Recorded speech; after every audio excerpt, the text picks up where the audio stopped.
মোর জীবন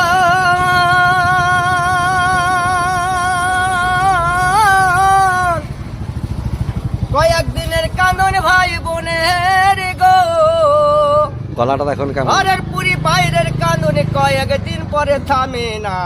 আহা। জনম দুঃখনি মা, গর্ভধরণী মা, গর্ভধরণী আমার জনম দুঃখী মা। বাজারে সবজি বেচছে, গলাটা দেখুন। মাগো গর্ভেতে ধরিল, রক্ত মাংস খেয়ে মাগো ভূমিষ্ঠি জি হলো। কত কষ্ট কইরা মাগো তেলে হলুদ দিল, সেই মায়ের প্রাণেতে কেউ ব্যথা দিও না গো। আরে মায়ের কাঁদন এমনি সাধু, সেই মায়েরই কষ্ট করবে কইজন। আহা। আবার দেখি না শুনি নাই মায়ের চরণ খানি ধরিলাম।